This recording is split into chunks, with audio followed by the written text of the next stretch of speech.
Now that we're rolling into March, it is Women's History Month. So welcome to the Galorants Q&A. We are going to be kicking things off with a little bit of a intro on who we have on here today. I'm Ash, also known as Spicy Pyro, and I was a pretty early member of Galorants, went through the caster training program, and now I am doing broadcast work for Valorant. And hello to everybody else here if you guys want to introduce yourselves real quick. Okay, well, my name is Nikki. I am the Galorants owner and co-creator. I also work for Gen G as a talent dev ambassador, or a little bit more formally known as a team manager for our women's Valorant team. I kind of started Galorants, so unfortunately I haven't had a chance to delve into any of our programs. However, I have had the pleasure of watching everybody here grow into the, person that they are today within esports, and it's been incredible to watch you guys do all these amazing opportunities and whatnot. I'm really thankful for it. I guess I'll go next. I'm Cass, also known as Cass. I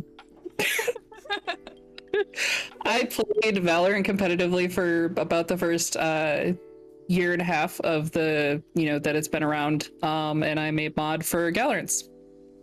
I'm right next to Cass on my screen, so I'll go next. I'm Annie. I'm a community moderator for Galorants. I am also an in-game observer for Valorant and a broadcast producer, and outside of my esports life, I am also a marketing and event manager. My name is Kit, otherwise known as Resley. I am community moderator for Galorants. I also help run our social media pages.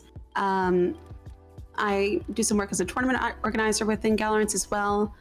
I also do a little bit of work on the production end of tournaments as well, Just a little. within broadcast.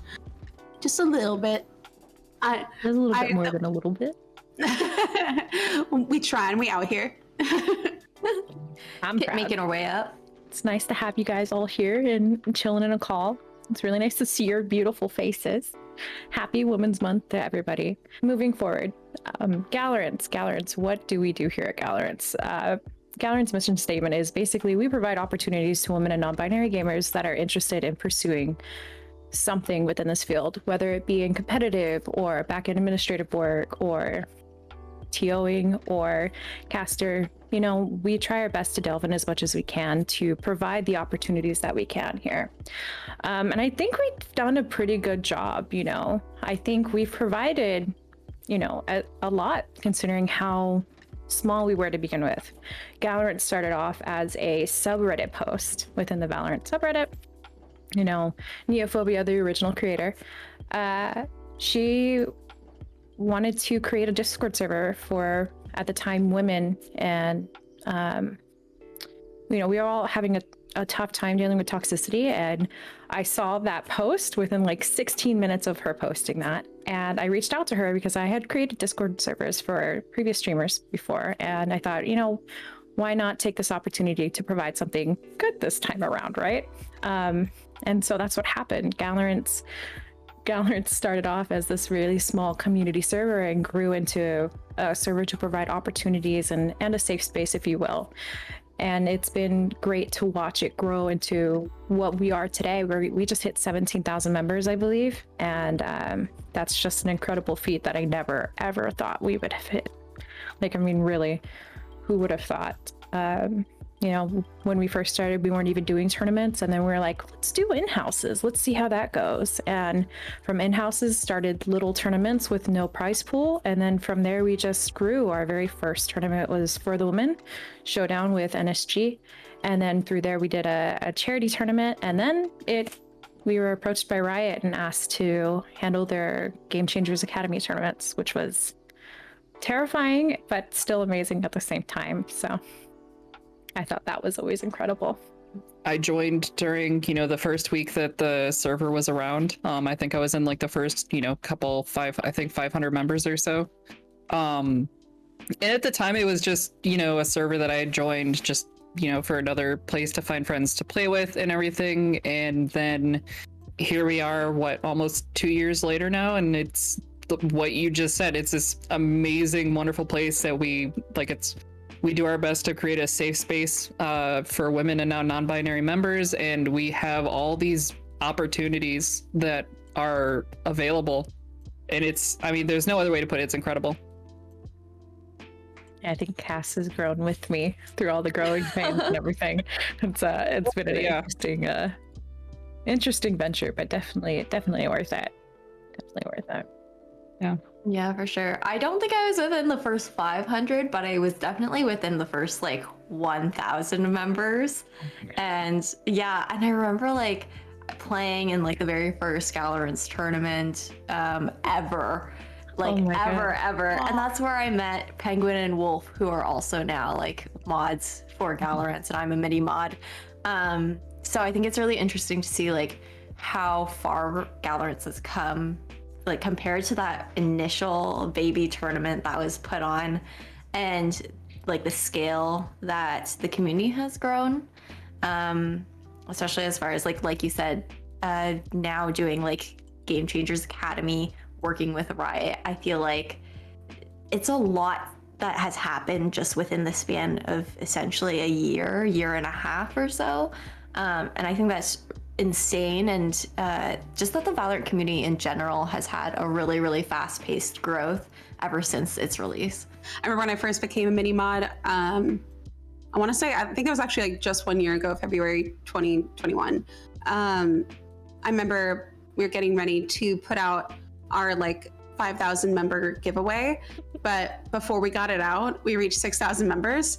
So we just went on all the adverts and crossed out the 5 and put a 6, but like that's how quick it was growing. So yeah, it's just really exciting to see. I remember that. I think I still have all the graphics for that, actually. I came in from that actually. I came in somewhere between the 5,000 and 6,000 members. So we have. Oh, I'm the most baby in here. Oh God. Speaking of growth, though, I mean, we know that Galorants. I mean, it feels kind of weird trying to reach into this topic in this kind of way because we all are mods. Slash Nietzsche owns Galorants, but I was a mod too. You're not just a mod. But speaking of growth, I just want to also, I guess, branch into the programs that we offer, because those have also grown alongside the community. And I think that we've all had different hands in the growth of these particular programs as well. I know that Cass was part of the teacher program for a little bit when it initially came out.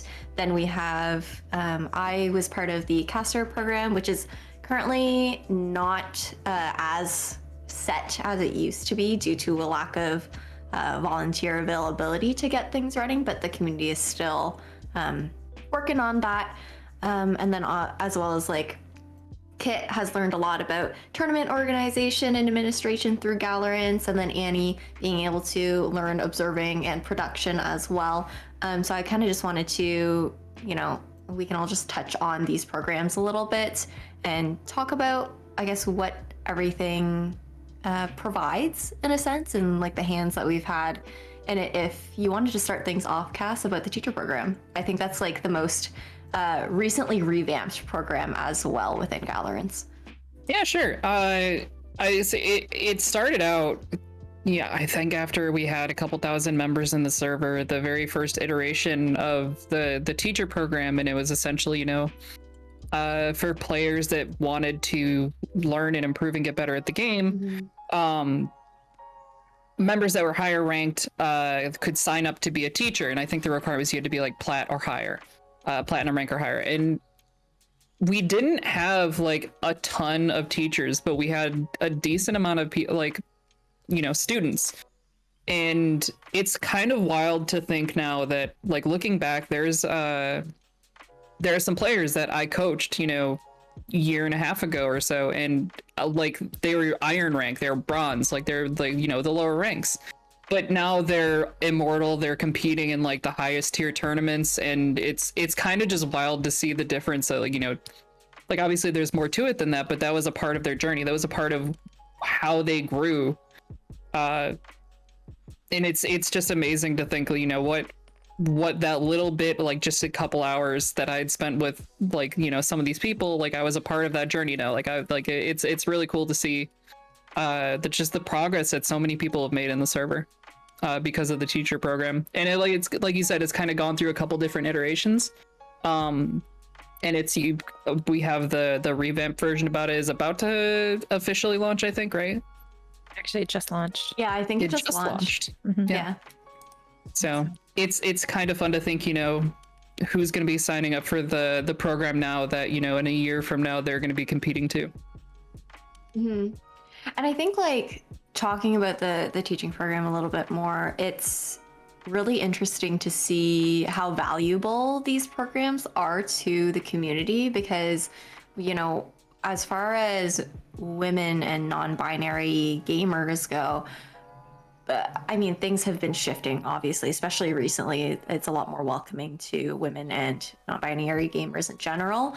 But before this, and like this is across all titles. Like if you're looking to get better at a game as a woman or a non-binary player, you don't really have as many resources to look towards. I mean, you have like YouTube videos and tutorials can only get you so far. But as far as the community goes, there's a lot of peer-to-peer learning, I think, throughout any title. And it can be a lot harder normally for women and non-binary players to either like find somebody to learn from or that's willing to coach them, because a lot of the times, like before the past like several years, you would just be turned away, and you still are now sometimes even like turned away. Like we know that some female teams get denied scrims that are originally scheduled, and then like they go to the scrim and then they find out that this team that they're versing, like this male team is versing a female team, and the male team will be like, oh, we're canceling now, like we don't want to scrim you guys, this isn't worth our time.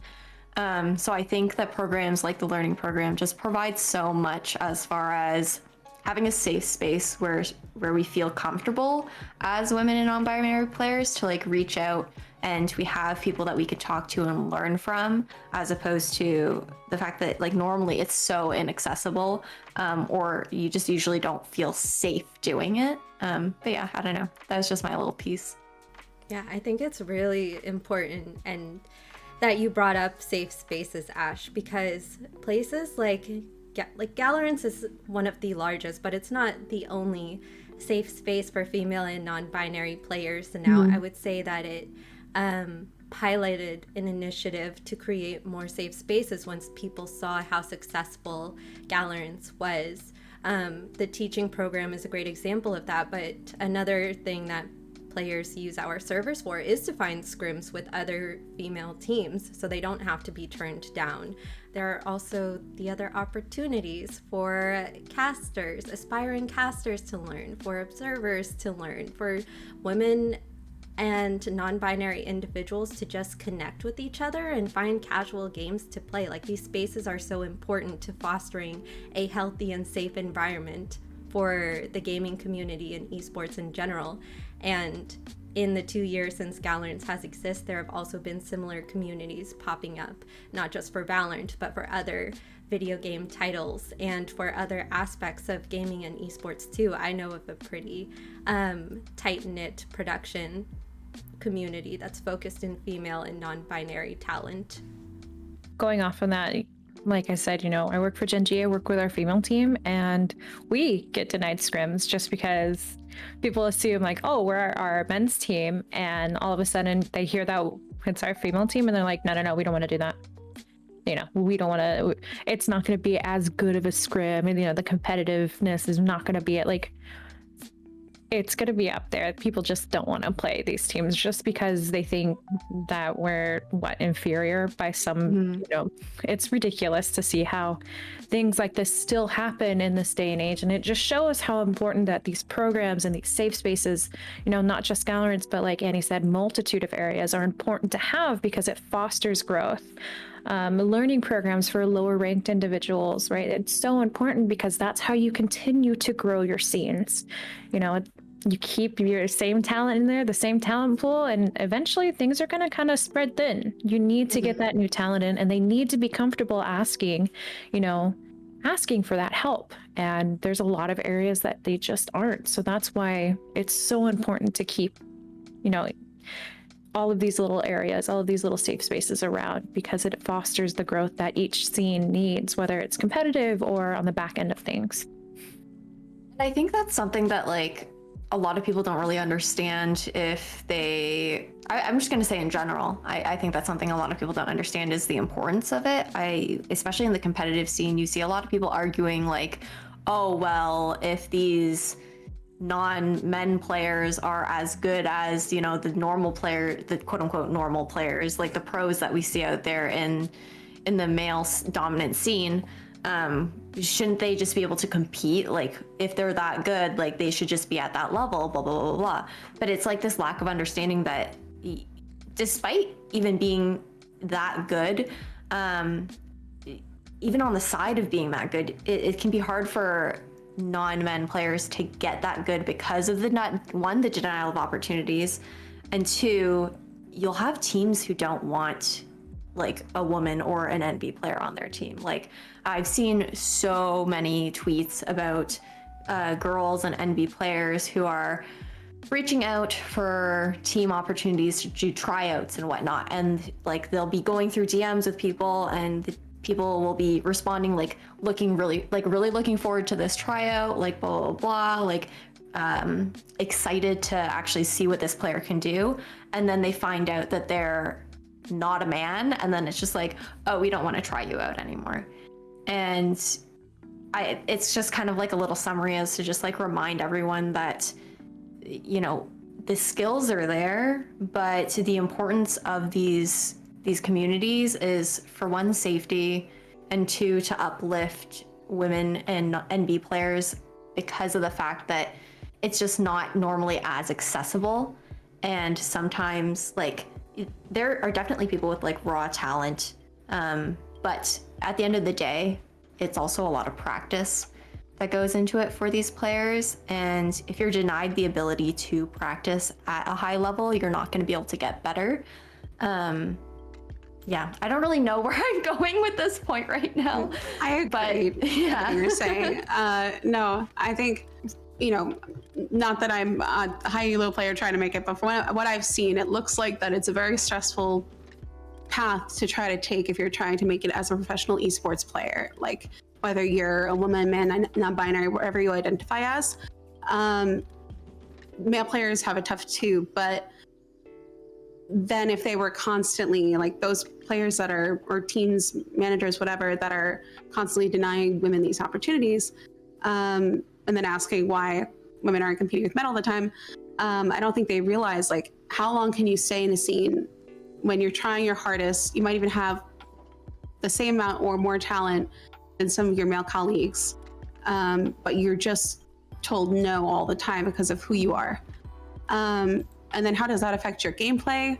How does that, like, because your mental and physical well-being, of course, is all going to play into how good you are at the game as well. It's just so many extra barriers that it just becomes almost a little unfair. Like, I mean, more than a little unfair, but we're judging them all at the same standard. We have women and non-binary players having to jump through so many extra hoops. And I think having a space where they come to and all of that, like gender is just negated. It's just, let's just focus on the game. That was, at least for me coming to Galorants, something I found so cool when I joined my first lobby and played with people for the first time. I was like, it literally doesn't matter who I am. I can just have fun. And it was such like a breath of fresh air.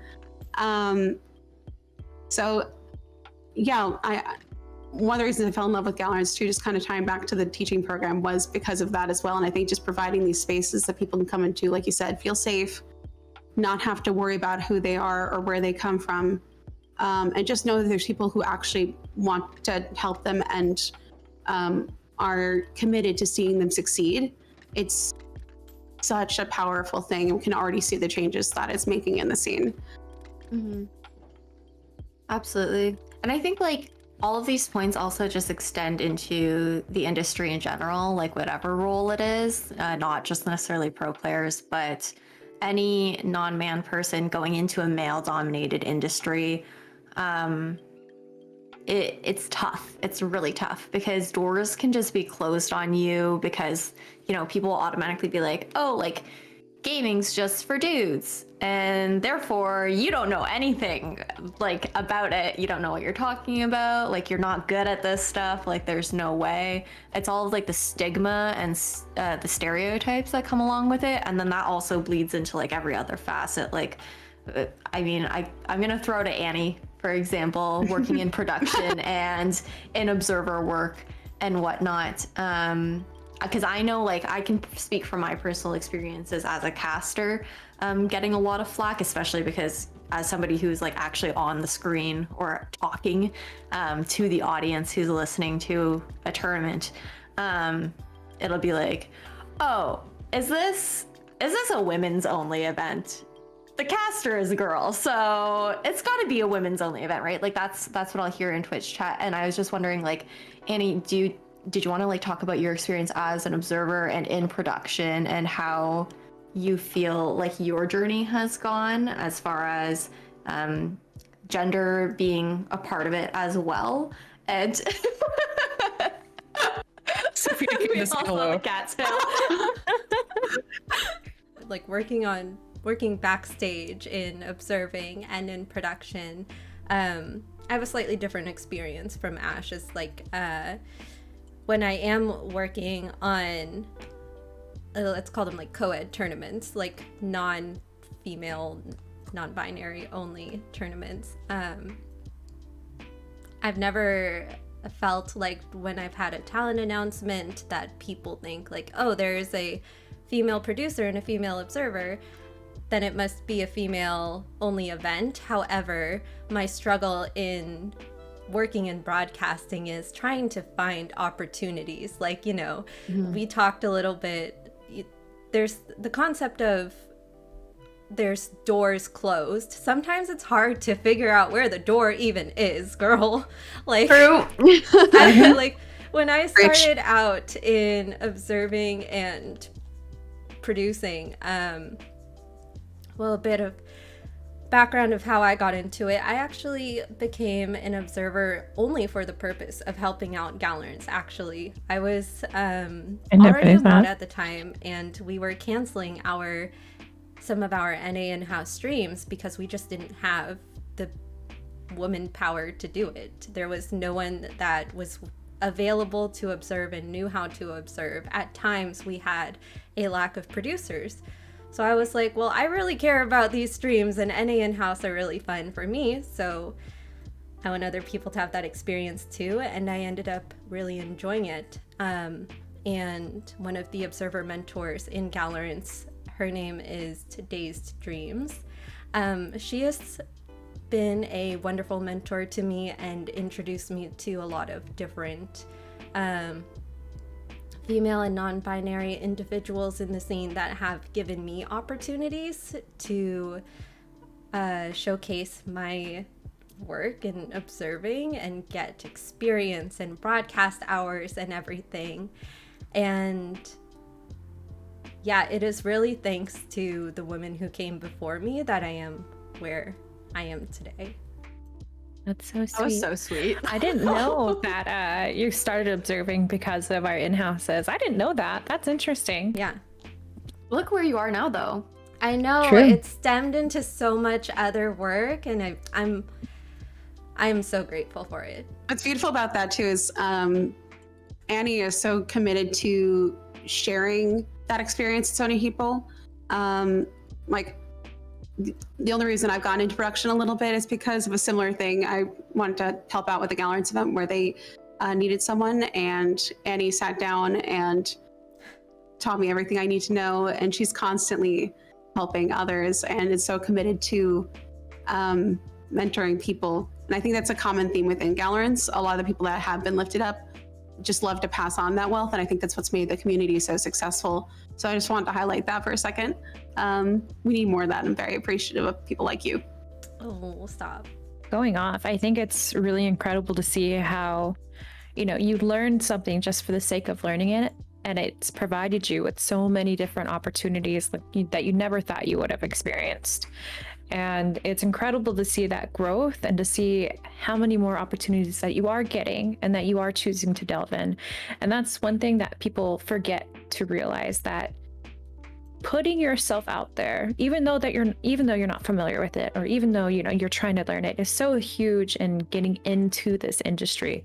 Esports is all about putting yourself out there, taking yourself out of your comfort zone to choose where you go necessarily. And while the opportunities are small, they are slowly opening up more the more people we get into here. Competitive opportunities, production opportunities, caster opportunities. The more you do and the more people you converse with and interact with, the more that you're slowly going to get. And even though the growth has been, in retrospect, small, it's been large for those of us who choose to try and delve into the more that we do. And just being able to hear that Annie's gotten more opportunities in production spaces and multiple events, and Kit's doing that also, and Ash over here is also doing it, and Cass, I'm sorry that you don't play competitive anymore. But it's been incredible just to see you guys all grow in your respective fields, even if you aren't actively in that field anymore. It's still taught you valuable lessons along the way that you choose to use within your daily lives and other opportunities you choose to go into. And I'm really proud to have played a very minor part in that, a very little itty bitty part. I feel like it's a good place to jump off to as well, though, or at least highlight a little bit more for anyone who's watching who might be thinking, how can I get into this field? I think just sitting down with yourself and asking, what can I do? Or what am I willing to do as well? And I don't mean that by like way overextending yourself and exhausting yourself, but find meaningful opportunities to connect with people and do things that you care about. When I started out, I remember joining the social media team and I had no idea what I was doing. But man, I love memes. So that kind of carried me through. And now I've really enjoyed not the memes. I think that's literally how it started. I think I made a meme and they're like, you should join social media team. And now I've really actually started to look into that as more of a career path for myself. I really enjoy copywriting. I enjoy thinking about branding and all that stuff. I remember I was just thinking about this the other day. I sent Nikki the most like baby scared message when I wanted to get involved with tournament stuff. I was like, hi, I kind of want to I want to try it, but I don't know anything. And could I just be a fly on the wall for the tournaments? I won't say anything. I just want to see what they do. And she's like, it's fine. You'll pick it up. just join the tournament team. And just kicked you in there. Sorry. Just threw you into the deep end and told you to swim. And it was great though. It's just what I needed. And I think as long as you're willing to do that, there's so many opportunities. There's so many smaller level events that need help. I've learned so much just by, I think, just being there and just saying yes. I think that's just it. Be in a room where people need something and just say yes. And especially if you do, as long as it's appropriate, for sure. And that is a good thing to highlight. Advantage of. Yeah, no, stand up for yourself for sure. Make sure you're not way overextended. But I think especially if you can find a community you care about, whether it be Galorants or something else, find people you trust and be willing to do some research to learn a skill, to reach out to people to get some help and provide something of value. And then I think more opportunities will just start to come to you. Yeah, I don't think any of us got to where we are today by being comfortable, right? Mm-hmm. When I first, was helping Neo create this server, I was working in a law office as a court transcriber and as a 911 dispatcher at the same time. The one game that I consistently played was League of Legends, and I still do to this day. I don't want to talk about it, but we all delved into areas that we didn't, we were exploring. We didn't know if we'd be comfortable with it. And here we are today, right? I'm working at Genji, an amazing, amazing org that I would have never have thought, in a million years I would be where I am. I get to work with incredible people in Galorants, and the opportunities that I get from Galorants is because I decided to say, let's try it. Let's see where I can take this. Let's see where we can go. And unfortunately, being a woman in esports and in this space, always comes with its hardships and difficulties. It has not been easy to be where we are today, but don't become complacent because you think you can't make it. You can make it. Hell, I made it. And I just want to be able to share that with everybody. You can make it. You just have to put in that time, that effort, and energy. And it's a lot of hard work, but it's rewarding in the end when you get there. So please don't become complacent. Do not get taken advantage of. But, don't be afraid to say yes to things you don't think you're well versed in or any of that. None of us got to where we are today by being complacent. In the brief period that this scene has been around, I was curious about, for the other areas of esports, like the number of opportunities available from the beginning of the Valorant scene to where we are now.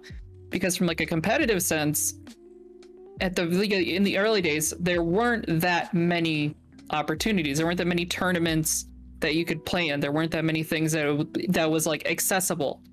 There was there was a CLG Redfield Pickup Cup. There was the early Galorants tournaments for fun. And I think like the first major tournament back in those days was a new tournament. They had $1,000 prize pool, and that was a big deal. But aside from those few things, there weren't really that many opportunities that were accessible to women outside of just diving into the deep end of these other servers where you'd face a lot of toxicity and adversity, and it wasn't accessible. But now looking at where we are today, like the Anu tournament, where that was a big deal back then, at $1,000 prize pool, we have one of those every month. We have $50,000 prize pool tournaments, couple times a year now. It's like the number of opportunities that are available over this brief period of time. There's so much more. And also like the Game Changers LAN coming up as well is like such a huge stepping stone and milestone, I think, for the community as well. We don't have like too much information on it, but like it's kind of crazy to see that we are now getting into the international scene now as like women and non-binary players. And that's something where if you had asked any of us like a year or two ago, that would be like a fever dream to even think about it, So I think that is, I don't know, it's crazy. It's pretty incredible how far we've come. And obviously, just to like touch back on, obviously Galorants is not what necessarily made everything possible. It was definitely, I think, a community that I believe Nietzsche has said multiple times before. I don't necessarily know if in this video, but through discussions with each other, Galorants has been kind of in the right place at the right time. And that's all due in part to also like the work that's been put in over years and years of non-men being in the industry, just trying to put their voices out there as much as possible. And it was in like, especially like not even like 5 years ago, the community was so different. But it's interesting to see that, I think in part due to the pandemic, a lot of people being home and gaming a lot more. We also saw, obviously, women and non-binary players have been gaming for forever now. But it was a lot harder before, Discord was as big and whatnot to kind of get in touch with each other. There are communities here and there that people would be able to join, but Galorants coming in kind of during like the prime time of COVID, like kicking off, I think was played a big part in how quickly this community grew, because people being at home were now looking more for online interactions because they couldn't get as many in real life interactions. And then getting into gaming kind of became like it almost kind of became a trend, where it was getting pretty big on like TikTok and stuff like that. And that got a lot of attention from, I think, other like I know a lot of people who have gotten into gaming because of Valorant.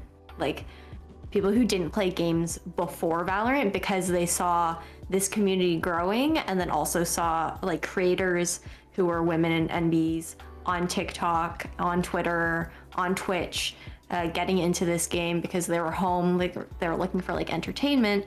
And I think that just brought a lot of player base to the game. So I don't know. I feel like everything kind of just happened during the perfect time, is I guess what I'm trying to say.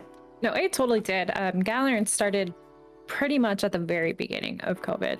COVID happened in like March. Galorants was created in June, and by the time it was created, everyone had like a little taste of being home and being online and wanting that interaction, but wasn't, they weren't able to get it. So it was definitely like a right place, right time type of scenario. But well, we could argue that people started playing games because of Valorant too, because their introduction to it was Valorant. You'd see there's a lot of individuals within the server itself that don't actually play Valorant, don't want to touch the game, do not like FPS games, but they want to be in there because it's a community that plays other games aside from Valorant too. And it's not just a primarily Valorant server. Do we kind of specify more towards it? Absolutely. But it's a community that people wanted, that they needed during the time, because you couldn't interact really outside of it. You'd have your family, of course, but some people don't. And they wanted that interaction, but were unable to get it in the areas that they would typically try and delve, because toxicity is a huge factor and the reason why there's so many members within the server. And definitely a right place, right time scenario. And it blew up just because, I'm going to say just because of that, but all the hard work and the timing and all of that, for sure. We've talked a lot about how we've personally grown and how we've seen the esports scene grow, how we've seen our own communities grow. And I think part of Women's History Month is not just looking at the past, but looking towards the future too. So I'm wondering if you guys, do you have any, let's get visionary for a second. Do you have Visionary. any dreams or any hopes that you have for the women and NB scene moving forward? I mean, as somebody who has had the opportunity to watch so many people grow already, just the continuation of that is huge, and it makes me proud to be able to of what I've done so far and what I continue to do in both spaces, in Galorants and Gen G. I want to just watch more opportunities and more growth within everybody that chooses to delve, of course. I want to see more happen within the scene. The movement and how much has been done is fantastic. It's been phenomenal, but I want more, right? I want more opportunities. I want more voices heard. I want more competitive players. My goal at the end of the day is to provide enough opportunities to where we don't need two competitive scenes. We don't need just a strictly female broadcast and a male broadcast, right? I want everything to combine to the point where what we have done doesn't need to be anymore, if that makes sense. I want it to get to the point where Galorants and all these female and non-binary communities aren't so much of a necessity anymore. They're a luxury that we can, decide to delve into and hang out in, but I don't want them to be as necessary as they are now. I think that's a really good way to put it. Calling it a luxury instead of a necessity, I think, is just a key highlight that I wanted to. I just used the word that I was going to use, but that I wanted to highlight. Highlights like she wanted to highlight. Charming, I know. But, Absolutely. yeah, because I think at the end of the day, that's something that a lot of people also don't understand, is that we're not here to keep things separate. That's not the point. So I think that that's just a perfect way to describe that going forward. And I think I would say the same thing as far as production and broadcasts go. Obviously, I would love to see more diversity not just as far as gender, but in general, any type of diversity on broadcast teams specifically. But I don't want it to also be like, for the longest time in esports, as far as broadcasts go, there got to the point where every big tournament had its like token woman on it, and it was usually a host as well. Female casters did not get as much recognition, or if they were working top tiers like level broadcasts, which there are many top tier female NB hosts and and casters, but there was definitely a phase that esports went through where it was like you had your token female host for that tournament. Any caster who is female would like get a lot of slack in Twitch chat. I mean, all casters get slack in Twitch chat for sure, but I think we're slowly getting to the point where people are more, the audience is recognizing that, okay, you know, their gender doesn't matter as much. As long as they know what they're talking about, that's what matters. And we're not quite there yet, but we are moving in that direction. So that's definitely something that I want to see growing going forward. And I want a broadcast team to look diverse and be as diverse as possible, but I want that to be because everyone there has earned it, that the audience can recognize that everyone there has earned it. And this is not me saying that any like people who, you know, are on it now have not earned it, but I don't want it to be diverse just for the sake of being diverse, you know, as like a PR kind of thing.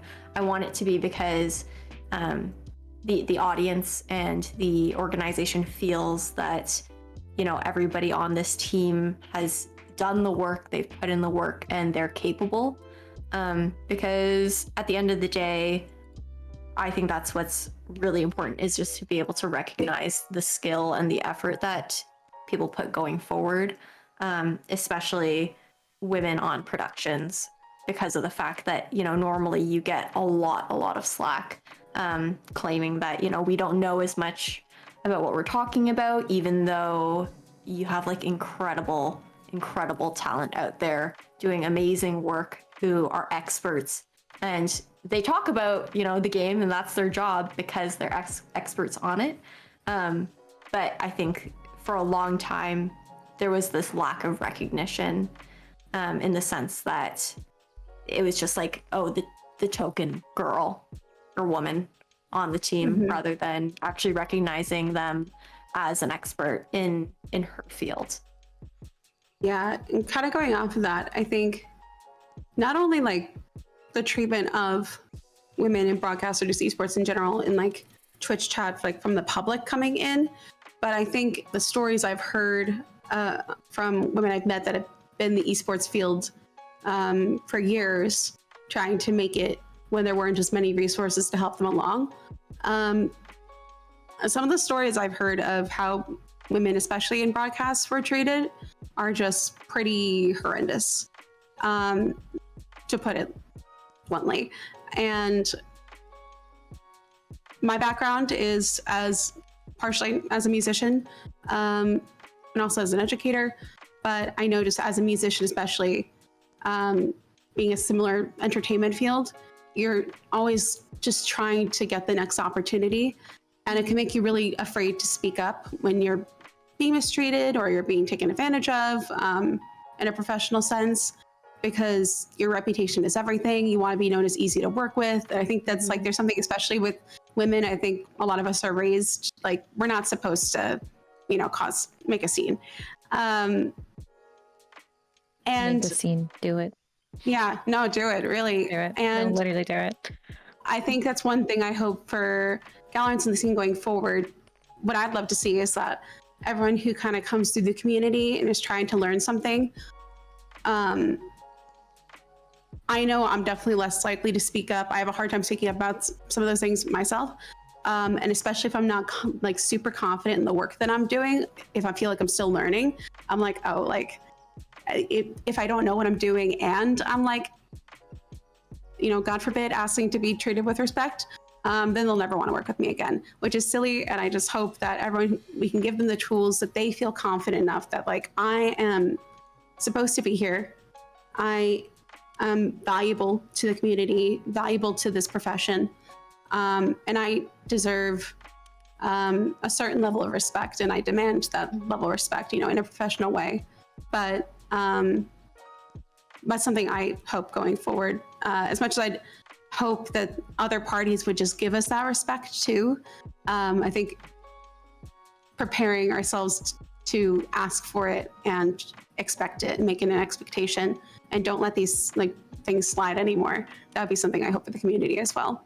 Yeah, don't let people bully you into thinking that you're smaller than you actually are. You deserve respect. You deserve to be able to ask questions and feel safe in the environment that you want to be in. And for people to make you feel smaller and less deserving is kind of ridiculous. Honestly, nobody should make you feel smaller than they shouldn't make you feel small regardless. Mm-hmm. You deserve to be and do the things that you want to do. And for somebody to put you in the position that you feel like it, make a fuss. Honestly, do not. I know it's hard, especially, all of us were told, don't make a fuss, don't act temperamental, don't demand things out of the realm of possibility. This isn't out of the realm of possibility. Stand up for yourself. Make sure that you are making your place. And, if they see it as a fuss, they're the ones treating you bad, not the other way around. You are learning, you are experimenting, you are doing your best. And if they can't give you that common decency, then honestly, like, they don't deserve to be in the positions that they're in. And the amount of people that I have to tell that to, demand your respect, demand that be shown respect, and don't let people make you feel smaller than you are. Don't. It's just, you're allowed and you deserve to be in the areas that you want to pursue. And I'll smush anybody that says otherwise. Mm-hmm. We all will. We'll all. Oh yeah. Just we'll all pull up. Rolling up. Just rolling up in our pink Galorants. The Galmobile. Oh my god.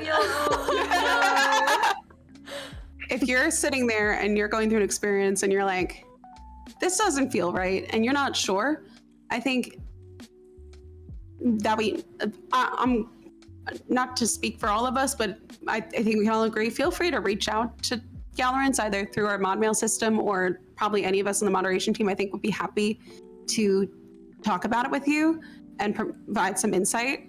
I know for me, sometimes I have to run it past someone like, this, if something feels off about this, and I'm like, yeah, that's because it is off. And like, I just need someone to kind of like bring me back to reality. Yeah. And I think it's really important, if there's ever something that doesn't feel right, again, Galorants is a resource for everything you need. And I think we all want to see everyone succeed in a way that's healthy and everyone's happy and cared for. So yeah, I would just encourage you to reach out if you ever do need advice in that manner. We'd be happy to help you with that. Equally, 9 out of 10 times, if your gut is saying it's wrong, it's generally wrong. Mm-hmm. Yeah, that's true. Preach. Please trust yourself too. Like, don't hesitate to reach out to us in regards to certain matters where you're like, is this right? But majority of the time, if you feel like it's genuinely wrong, majority of the time it is wrong. Yeah. One of the questions that we want to kind of draw back to at the end of the day right now, this panel is starting in Women's Month specifically. And I know that the Team Liquid team was wondering what Women's Month means to all of us. Personally, it's hard. I'm going to preface this with, I know that this is a hard question to answer. It is such a broad, there's so many ways you can tackle it. But ultimately, if we all wanted to just take a quick turn to say, I don't know, how we feel about Women's Month, why we feel it's important. Yeah. If one of us wanted to start things off. I'm happy to go first. What does Women's History Month mean to me? I think Women's History Month is about... It's three big things for me. I would say one is acknowledging the women that came before me. 2 is learning about the women who are paving the road now. And then 3 is looking forward to the future and see what aspirations we have and where we still have to grow. For me, Women's Month is a time to highlight, I think, women for their achievements as far as, because I feel like often women's achievements get kind of put on the back burner, or they don't get highlighted as much as men, especially like specifically in male dominated industries like esports. They don't get, especially if working within a team, you'll usually see like the congratulations going towards all of the dudes on the team, and the woman who sometimes is like the person who did the most work on the project too is sitting there like, okay, cool. So I think that it's a really, I mean, women should be celebrated all the time. You know, we do have like a dedicated month because of the fact that we have been living under a patriarchy, and a lot of these industries are male dominated. So I think that, you know, having the chance to kind of put the spotlight on women a little bit more to show that how much we really do bring to the table, because that does get left in the shadows sometimes, is why Women's History Month is important to me. Because I think like I usually learn more about women during Women's History Month because of these stories, like whether historical, whether current, or looking into the future, they get highlighted and brought to attention so much more. And you learn so much about, I think, especially within team settings, women just don't get as much credit as their male counterparts do. So that's why it's important to me. And I think that I just learn a lot during Women's History Month, and that's what I value, because I get to learn about the amazing things that, I mean, I'm always learning amazing things about what women and NBs are doing around me, but to get the opportunity to see it at the forefront of the news or at the forefront of whatever platform I'm looking at, it's just a really nice highlight. And then eventually, hopefully we won't have to rely on Women's History Month as much to get that recognition. And that's what I would like to see going forward, but that's why I find it valuable. Yeah, I would say for me, it's honoring all the work that had been done by women in the past to bring me to where I am today. You know, hard work and effort, not just by myself, but by those before me, got me to the position that I'm allowed to be in and the luxuries that I'm allowed to delve into. And this month is really just honoring what they're doing now and passing on what I've learned from them to everybody else that I interact with. And it's a huge month to be able to do that. And while I love to do that every other month too, this is the big month where I can acknowledge and share that and all those passions that they had and that I also have with everybody else. So yeah, I think for me, it's more so kind of like what everybody else has said is like right up there. But I think for me, what comes to mind the most is it's kind of like almost like a checkpoint. It's like a prompt for reflection to kind of look back from a year ago and just kind of see how things have been progressed, like how things have grown over the last year. First off, just agreeing with what everyone else has said. I think during Women's History Month, one thing I enjoy is like, I've noticed a lot, for example, on Twitter, like lots of Twitter spaces being hosted by accounts I follow, like orgs, and giving more women more platforms to speak on these things. And I've found a lot of other women to follow because of that. Oh my God, sorry, my cat is really trying to join this panel right now. So yeah, that's one thing just I enjoy during this month, having more opportunities for myself to like Nikki said and some other people touched on, who came before us, who's been doing this longer, who's doing other things in the fields that are worth taking note of. I really love that gets highlighted so much during this month. And hopefully that gives them more of a platform throughout the rest of the year as well. To me, I feel like the biggest issue is perception and culture. There's a lot of history to just the way people view and perceive these things, all these like issues that we've been talking about, women in esports, women in general. And it takes time to override those perceptions that's kind of just ingrained into a lot of culture, and it'll take time. I think that is kind of at this point, that's the biggest barrier that we face. Like, we are seeing more opportunities growing. We're seeing more like women reaching higher and higher heights. It's just at this point we need to do what we can to lower the bar of adversity, so when someone goes to play a game, there isn't that toxicity there that there is currently, or that there has been in the past. Yeah, time is definitely a hurdle. We'll say, the stigma that's been around has been around for 10 plus years. Honestly, it's just been around for a while, and it's going to take more than the 2+ years that have already been invested to change the stigma that's surrounding women and non-binary gamers.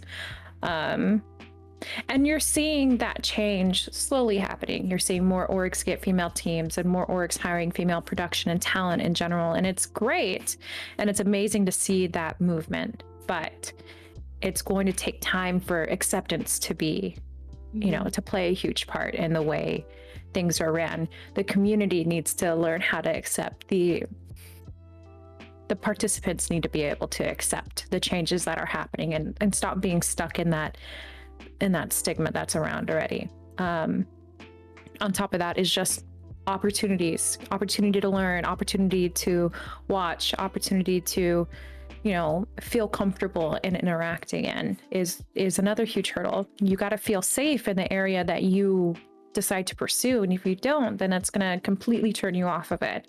If you don't feel comfortable, why are you going to stay around? You got to feel comfortable in the areas that you want to be in, and that's equally another hurdle that people need to understand, and that definitely ties into everything else too. Yeah, and I think going back on opportunities too, what I was initially mentioning about orgs and funding and sponsorships and whatnot is the fact that opportunities create interest for sponsorships, orgs, and funding.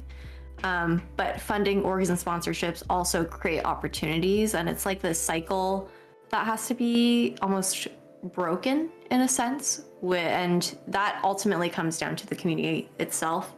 I work as a host for a podcast called The Post Plant, where we focus on VCT game changers and the women in NB scene in general within Valorant. But not only do we talk about the competitive scene, we also talk about the general, we talk about lifestyle things, the general community as well. And most recently we had Nietzsche on for an interview. Actually, it was so much fun. It was great. It was a lot of fun. And this is something that we kind of talked about during that interview, is the fact that it boils down to the community as well. We need you guys to show your interest in these events. The more viewership, the more participation, the more events that will be put on, because that sparks to sponsors and orgs and whatnot. Okay, people are really invested in this scene. Let's invest in more Game Changers teams. Let's invest in more events for just women and NV players, so that they have a safe space to grow their talents and skills. And it's kind of this loop, but it all starts down at the grassroots level, where we need everybody to show up. If we want this community to keep growing, we all have to show up for each other. And the easiest way to do that, as somebody who's at home, who is not necessarily like looking to get into the industry as a working person, but someone who enjoys it, show up for your community. If you are a woman or an NB person who loves gaming, show up for those events. Just watch them. You don't even have to, if you don't have the time to actually watch it, if you can even just lurk, have your Twitch open with the volume on 1 or something like that. If you're busy doing something else, that is even just like a small, simple way to just kind of show up for the community, show your support for these players, and for the community in general. And that is what generates growth. Yeah, even one person makes a difference in a lot of things. You might think, I'm just one person. What is that realistically going to do for anything? But that support and that body and you being around just shows, you know, and it doesn't even have to just be a woman or a non-binary participant. Even if you're a guy and you support the scene, show up. You know, you do a lot more than you think, even if you're just one person. Show up, be supportive. If you don't want to write in chat, you don't have to. You just be that body watching. And that goes such a long way that you'll never probably realize, to be honest, but it goes such a long way, not just for the players, but for the staff that put in time and effort to put on a production or a broadcast for you. Yeah. It's the baby steps to get to the big goal in the end, ultimately. Ultimately, absolutely. Yeah. And that, I think that's another thing to highlight. These events are not just for women to watch, they're for everyone, and they're all really high level talent. So if you're watching this, if you're a guy, like, your support really does matter. If you're watching this as a woman or non-binary person, feel free to send stuff to your guy friends too. My gosh, what you're saying, it does kind of stink, but it is the truth on, like, the business end of things. Unfortunately, those numbers do matter. If it could just be just about just the mission, and that would be enough, that'd be great. But sometimes on the business end of things, the numbers unfortunately do matter. So like they said, every person counts. The more hype that it starts to get, the more outside interest comes in, the more opportunities that can start to flow from that. So yeah, I'm always really moved. This maybe is a side note, but sometimes we get messages on our socials from guys, and they actually just, like, thank us. They're like, I really wanted my girlfriend to get into Valorant, and, you know, I play with her and she had some really awful experiences. So I told her about Galorants, and now she's playing every day, and I just wanted to thank you. And when I see supportive men in the Valorant community as well, it's just, I'm always really excited, because I think it's just a greater reflection of how things are changing, not just for equality and equity, but just kindness, like, just on a flat front. I just really believe we can bring so much more kindness and positivity to the community as well. So just a side note, but something I wanted to highlight as well. It always means a lot when that sort of stuff happens. I think, like, to touch on that really briefly also, if you are a dude who has a platform within gaming, use your voice to speak up when possible and when it matters. I mean, whether it's in game, whether it's showing your support for the scene, that speaks volumes, because if you are somebody who has a platform, if you are somebody who supports this scene and has a platform especially, no matter how big or small, your voice does matter, and it does have an impact. Because as allies to women and NB players, and when I say players, I mean the community in general, I'm not just talking about pro players, your fellow dudes is, I guess, the word I'll use. My fellow dudes. Who might not understand the importance quite as much, tend to look towards you rather than towards us. It's easier for men to sometimes hear it from another man, which sucks. It does suck a lot that, you know, they can't just take what we say for at face value sometimes, or genuinely. But often, if you do have a platform, you're a role model for at least one person, and that says a lot, and that can have a lot of impact into changing somebody's perspective on the scene as well. So just remember also that you do have a voice, and if you can be a supportive ally, that also means the world to the women and non-binary scene. Because in the end, we're not here just for us. Like, we are mainly here for us to elevate ourselves, but we want to integrate everything, and that's not going to be able to happen unless we all work together. I guess last thing I would want to highlight is just to say, like, speaking on these professional development opportunities and just opportunities for women to connect and grow and learn. thank you to Team Liquid for providing this platform. It's a huge platform that we're really grateful to have to connect with other people that are trying to get into the scene or want to learn about what we're doing. And we're just really grateful for your support and commitment to seeing this mission be successful. So yeah, just thank you to Team Liquid for having us. This has been really great. Absolutely. Well, I think that's a wrap for tonight.